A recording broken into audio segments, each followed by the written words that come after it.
Good morning everyone, কেমন আছো সকলেই? আশা করি ভগবানের কৃপায় তোমরা সকলেই খুব ভালো আছো, সুস্থ আছো, আর তোমাদের প্রিপারেশন খুবই ভালো চলছে। তো আজকে আমি তোমাদের জন্য প্রাচীন ভারতের উপরে আরও কিছু এমসিকিউ নিয়ে এসেছি। ঠিক আছে, আজকের এমসিকিউগুলো তোমরা মৌর্য যুগ আর গুপ্ত যুগের উপরে পাবে। ঠিক আছে, মানে বেশিরভাগ কোশ্চেন্স এই দুটো যুগের উপর ভিত্তি করে রয়েছে। তো আর এখানে কিছু ইনফরমেশনস দেব যেগুলো তোমাদের হেল্প করবে, তোমরা জানতে পারবে। ঠিক আছে, একদম টু দ্য পয়েন্ট। আর চ্যানেলে নিউ হয়ে থাকলে তুমি এখনই সাবস্ক্রাইব করো, আর যারা সাবস্ক্রাইব করেছো তারা প্লিজ তোমরা ভিডিওগুলো দেখো, তোমাদের অনেক উপকারে লাগবে, সবার জন্যই ভিডিওগুলো উপকারে লাগবে। ঠিক আছে, যারা 9, 10 বা 11, 12 যে জন্য পরীক্ষা দেবে না কেন, মাদ্রাসা সার্ভিস কমিশনের তোমাদের উভয় ক্ষেত্রেই হেল্পফুল হবে। ঠিক আছে, আর ভিডিও লাইক দিও, শেয়ার করে দিও, আর অবশ্যই কমেন্ট করে দিও। ঠিক আছে, তো দেখো আজকের প্রথম কোশ্চেন। গৌতম বুদ্ধ তার প্রথম উপদেশ কোথায় প্রচার করেছিলেন? অপশন এ তে রয়েছে বুদ্ধ গয়া, অপশন বি তে রয়েছে সারনাথ, অপশন সি তে রয়েছে লুম্বিনী, অপশন ডি তে রয়েছে কপিলাবস্তু। তো এখানে সঠিক উত্তর হয়ে যাবে অপশন বি, সারনাথ। গৌতম বুদ্ধ তার প্রথম উপদেশ সারনাথে প্রচার করেছেন। ঠিক আছে, বি হয়ে যাবে সঠিক উত্তর। Next question. অশোকের কোন লেখতে কলিঙ্গ যুদ্ধের বর্ণনা রয়েছে?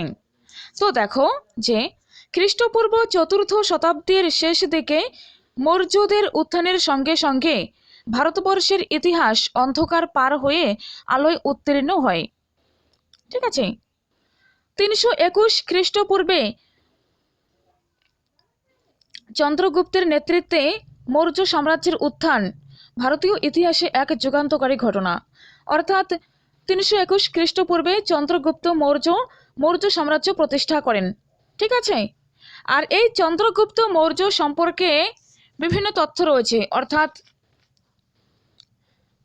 চন্দ্রগুপ্ত মৌর্য তার দেখো যেমন বিভিন্ন পুরাণ, নাটক বা কিংবদন্তি, যেমন বিষ্ণু পুরাণ, মুদ্রা রাক্ষস নাটক ও কিংবদন্তিতে চন্দ্রগুপ্তকে শূদ্র বংশজাত বলা হয়েছে।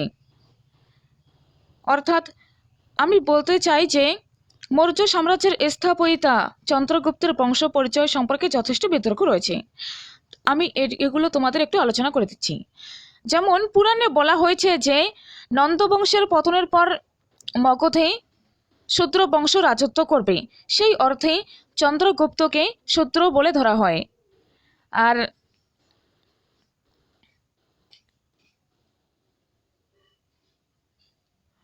বলা হয় যে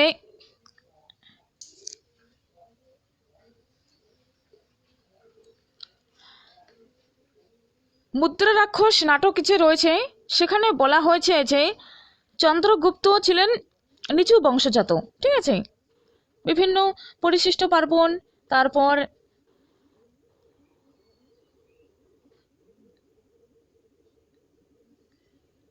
কোনো কোনো বইতে তাকে বৃষল বা কুলহীন বলা হয়েছে। যেমন মুদ্রা রাক্ষস তার বিশেষদত্ত বইতে বৃষল বা কুলহীন এই শব্দটি ব্যবহার করেছেন। তাছাড়াও এখানে রয়েছে যে মুদ্রা রাক্ষসের টিকাকার ঢন্ডিরাজ ব্যাখ্যা দেন যে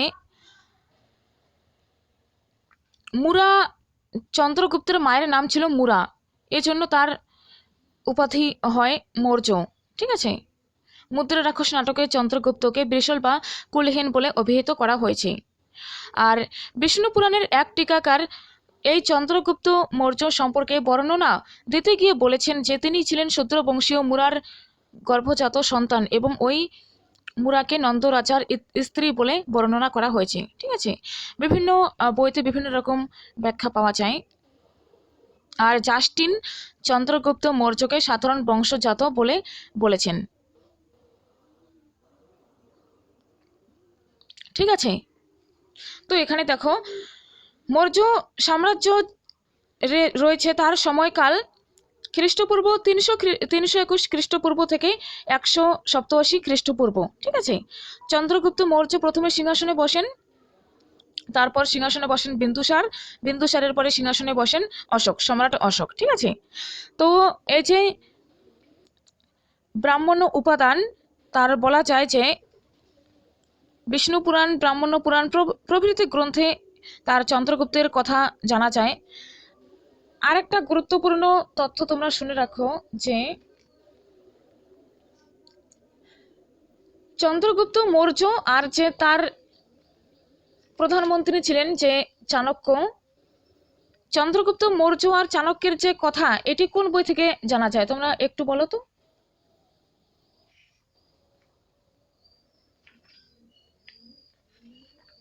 আমি তোমাদের বলে দিচ্ছি, প্রশ্ন আসবে। ঠিক আছে। তো আপাতত এখানে অশোকের কথা বলা হচ্ছে যে অশোকের কোন লেখতে কলিঙ্গ যুদ্ধের বর্ণনা রয়েছে? একাদশ, দ্বাদশ, ত্রয়োদশ নাকি চতুর্দশ? সরি নাকি কোনোটি নয়, অপশন ডিতে রয়েছে কোনোটি নয়। তো এখানে সঠিক উত্তর হয়ে যাবে অপশন সি, ত্রয়োদশ লেখতে কলিঙ্গ যুদ্ধের বর্ণনা করা হয়েছে। ঠিক আছে।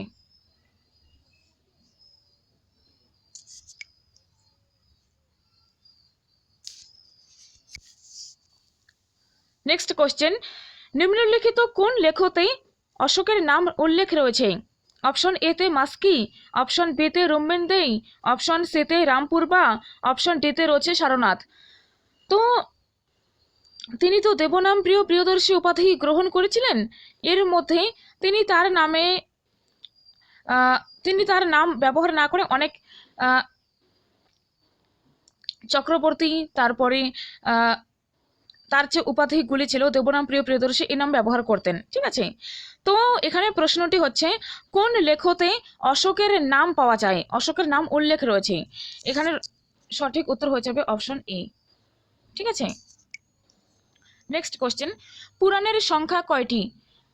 অপশন ওয়ানে রয়েছে 43টি, অপশন টুতে রয়েছে 10টি, অপশন থ্রিতে রয়েছে 11টি, অপশন ফোরে রয়েছে 18টি। তো সঠিক উত্তর হয়ে যাবে অপশন ফোর, 18টি। পুরাণ হয়ে যাবে 18টি। ওকে। নেক্সট কোশ্চেন, নিম্নলিখিত কোন মহাজনপদ ভারতের উত্তর পশ্চিম সীমান্তে অবস্থিত?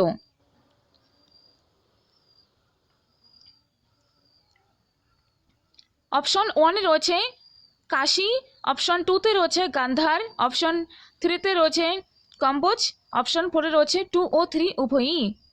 তো সঠিক উত্তর হয়ে যাবে অপশন 2 ও 3 উভয়ই। গান্ধার এবং কম্বোজ এই দুটোই তোমাদের উত্তর পশ্চিম সীমান্তে অবস্থিত, ভারতের উত্তর পশ্চিম সীমান্তে। ওকে। এখানে সঠিক উত্তর হয়ে যাবে অপশন 4, অর্থাৎ 2 আর 3 উভয়ই। নেক্সট কোশ্চেন,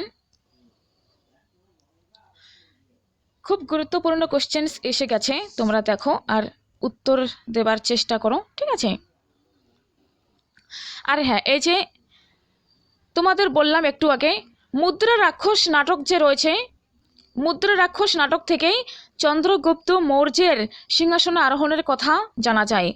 মুদ্রা রাক্ষস নাটকে চন্দ্রগুপ্ত মৌর্যের সিংহাসনে আরোহণের কথা বর্ণিত হয়েছে। ঠিক আছে। আর মুদ্রা রাক্ষস লিখেছেন বিশাখা দত্ত। তোমরা এটি অবশ্যই মনে রাখবে। ঠিক আছে। তো চলো নেক্সট কোশ্চেন, মৌর্য যুগে রাজস্ব বিভাগের প্রধানকে কি বলা হতো? মৌর্য যুগে রাজস্ব বিভাগের প্রধানকে কি বলা হতো? এখানে রয়েছে অপশন ওয়ানে সমাহর্তা, অপশন টুতে রয়েছে সন্নিধাতা, অপশন থ্রিতে রয়েছে অগ্রণময়, অপশন ফোরে রয়েছে প্রদেশিকা। তো সঠিক উত্তর হয়ে যাবে এখানে অপশন ওয়ান। মৌর্য যুগে রাজস্ব বিভাগের প্রধানকে সমাহর্তা বলা হতো। আর সন্নিধাতা বলা হয় কোষাগারের মুখ্য আধিকারিককে, কোষাগারের মুখ্য আধিকারিককে বলা হয় সন্নিধাতা। ঠিক আছে।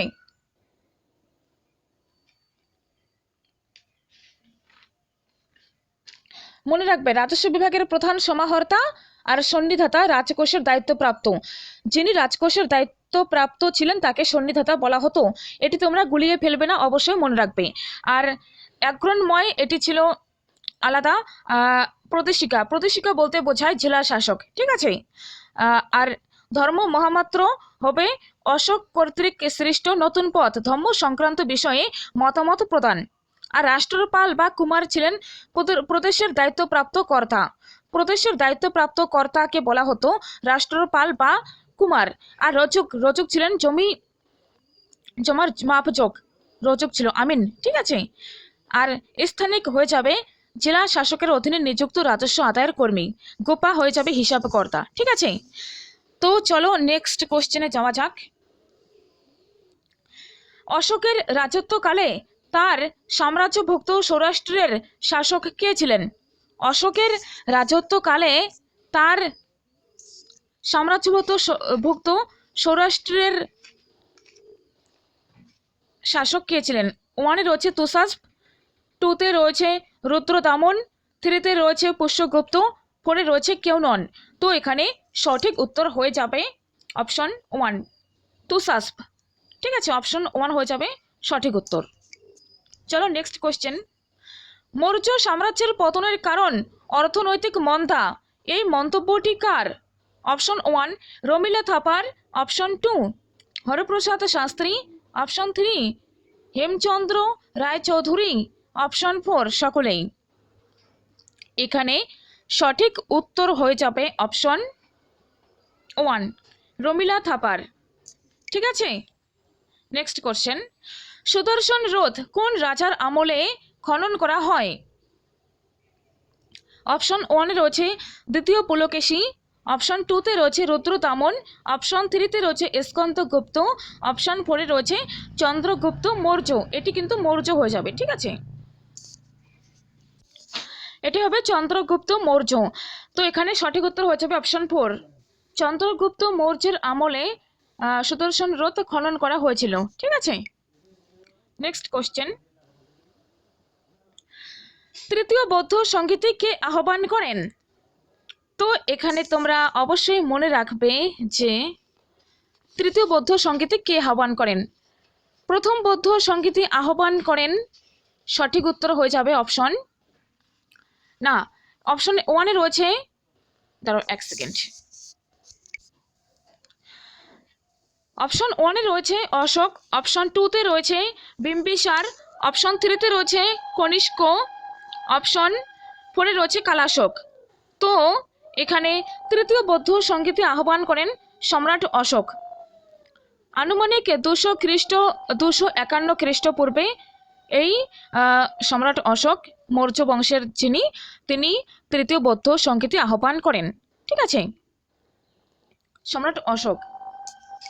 আর ইম্পর্ট্যান্ট তথ্য মনে রাখো যে এখানে কতগুলো ট্রিক রয়েছে, সেটি ট্রিক আমি এমনি বলে দিচ্ছি, তোমাদের মনে থাকবে। প্রথম যে বৌদ্ধ সংগীতি তিনি আহ্বান করেন অজাতশত্রু, তিনি ছিলেন হরচঙ্গ বংশের, ঠিক আছে। আর 2 নাম্বার দ্বিতীয় বৌদ্ধ সংগীতি আহ্বান করেন কালাশোক, তিনি শিশুনাগ বংশের ছিলেন। আর তৃতীয় যে তোমাদের কোশ্চেন্স, তার আহ্বান করেন অশোক, তিনি মৌর্য বংশের ছিলেন। আর চতুর্থ বৌদ্ধ সংগীতি আহ্বান করেন কনিষ্ক, ঠিক আছে। প্রথম বৌদ্ধ সংগীতি হয় রাজগৃহতে, দ্বিতীয় বৌদ্ধ সংগীতি হয় বৈশালীতে, তৃতীয় বৌদ্ধ সংগীতি হয় পাটলিপুত্রে, আর চতুর্থ বৌদ্ধ সংগীতি হয় কাশ্মীরে, ঠিক আছে, কুন্দন বনবিহারে, ঠিক আছে, কনিষ্কের সময়। আর চতুর্থ বৌদ্ধ সংগীতিতে সভাপতি ছিলেন বসুমিত্র, ঠিক আছে। তো মনে রাখবে। নেক্সট কোশ্চেন চলো। প্রথম জৈন সম্মেলন কোথায় অনুষ্ঠিত হয়? Option one Pataliputra, option two Valabhi, option three Vaishali, option four Rajgriha. তো এখানে সঠিক উত্তর হয়ে যাবে অপশন ওয়ান পাটলিপুত্র। প্রথম জৈন সংগীতি বা সম্মেলন অনুষ্ঠিত হয় পাটলিপুত্রতে। সভাপতি ছিলেন স্থূলভদ্র। আর দ্বিতীয় বৌদ্ধ সংগীতি হয় বল্লভীতে, স্থান বল্লভীতে। প্রথম জৈন সম্মেলন হয় পাটলিপুত্রে, আর দ্বিতীয় জৈন সম্মেলন হয় বল্লভীতে।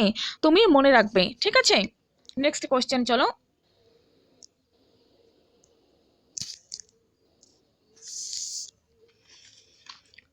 আর হ্যাঁ, চন্দ্রগুপ্ত মৌর্যের কিন্তু পড়তে গেলে তোমরা তো পারবে যে চন্দ্রগুপ্ত মৌর্য পড়তে গিয়ে তোমরা বিভিন্ন যে গুরুত্বপূর্ণ তথ্য, অর্থশাস্ত্র, এগুলো কিন্তু তোমাকে মনে রাখতেই হবে, ঠিক আছে?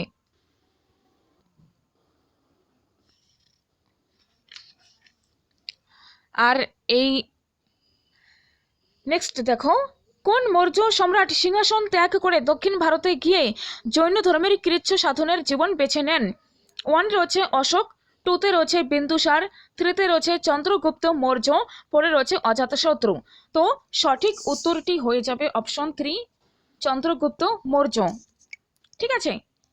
নেক্সট কোশ্চেন, চরক কোন সম্রাটের রাজ দরবারের চিকিৎসক ছিলেন? 1 রয়েছে কনিষ্ক, 2তে রয়েছে হর্ষবর্ধন, 3তে রয়েছে অশোক, 4 রয়েছে বিক্রমাদিত্য। তো এখানে অবশ্যই সঠিক উত্তর হয়ে যাবে, কোনটি সঠিক উত্তর হয়ে যাবে তোমরা চেষ্টা করো, আমি বলে দিচ্ছি উত্তর। সঠিক উত্তর হয়ে যাবে অপশন 1, কনিষ্ক, ঠিক আছে?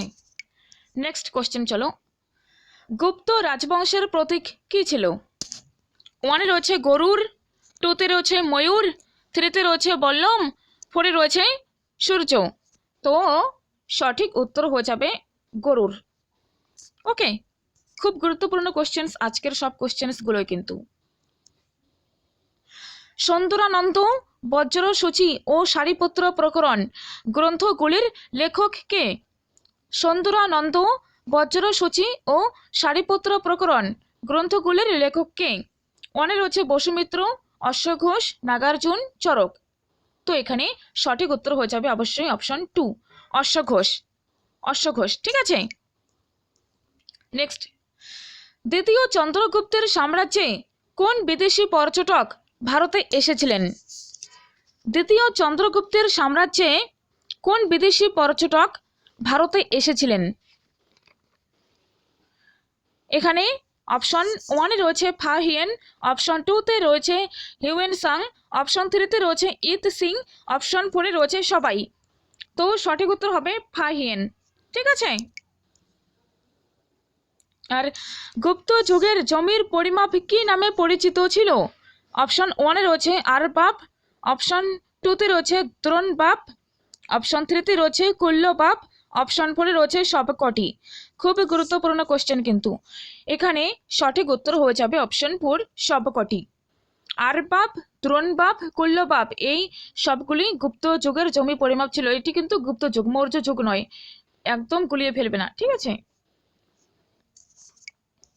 নেক্সট দেখো, গুপ্ত রাজারা যে স্বর্ণ মুদ্রা জারি করেন তা কি নামে পরিচিত?